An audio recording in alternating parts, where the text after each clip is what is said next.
Það algengasta sem fólk spyr okkur hvað kemst þér langt á tankinu, hvað spara ég og hvað kostar þetta. Það eru fæstir að pæla hvort við getum breytt bílunum, við getum breytt eiginlega öllum bílum. Það eru örfáir bílar sem við getum ekki breytt og sérfræðingar okkar þeir geta svarað ykkur einfaldlega ef þið sendu okkur fyrirspurn í gegnum til dæmis metabíl.is sem heimasíðan okkar. Það er líka reiknivél þar sem þið getið reiknað út nákvæmlega ykkar bíl undir ykkar forsendum, hvað bílinn að eyða, hvað að keyra mikið á ári. Þá getið þið séð þetta bara strax, bara heima hjá okkur, hvort þetta að borga sig fyrir ykkur eða ekki. Flest alla bíla borgar þetta sig og sérstaklega stóra bíla eins og eru hérna í kringum okkur og líka smærri bíla og það svona pælingin hvort fólk sé einungis að pæla hvort það borgir sig eða hvort að það hefur ákveðna hugsjón að það að keyra á íslensku umhverfisvænu eldsneyti. Við erum að ná að fella tankana ótrúlega vel inn í innréttingarnar, við erum að smíða mikið í kringum á og við hreinlega getum gert ótrúlegustu hluti í smíði.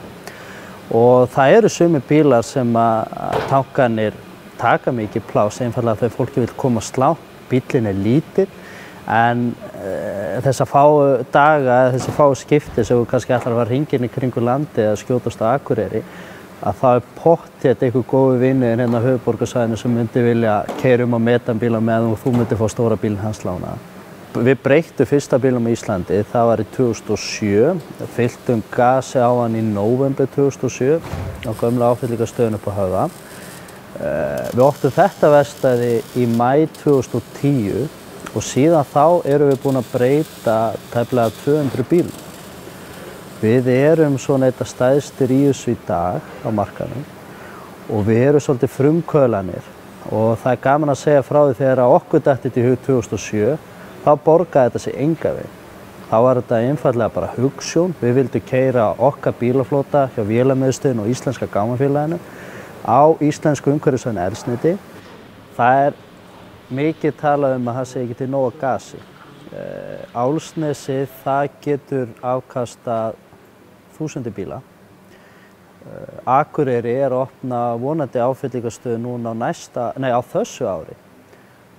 Vonandi í lok sumars. Afkastagetan úr Glerárdalnum svipuð og í Álfsnesi.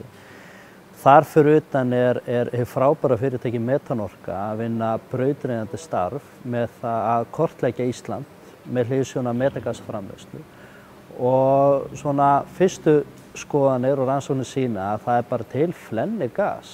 Meira en við þurfum að hafa áhyggjur af næstu 20 ára varðandi þá þróun og fjölgun metanbíla. Að lokum þá vil ég bara hvetja sem flesta sem að pæla í metabreytingum, hvort sem alveg á barmi þess að pæla, það bara eru forvitin. Það að koma til okkar í Gufunesi, gamla áburðarverksmiðjusvæðið, koma bílnum sínum, við skoðum bílinn, við mælum fyrir tönkum, við sýnum nákvæmlega hvað við getum gert. Við höfum 10 stærð af tönkum, við höfum endalausar útfærslur og mikla þekkingu á þessu. Þannig að komið með bílinn ykkar, leyfum okkur að skoða með ykkur og getum gefið ykkur tilboð og þá svona sjáum við að þetta klárlega að borga sig fyrir ykkur.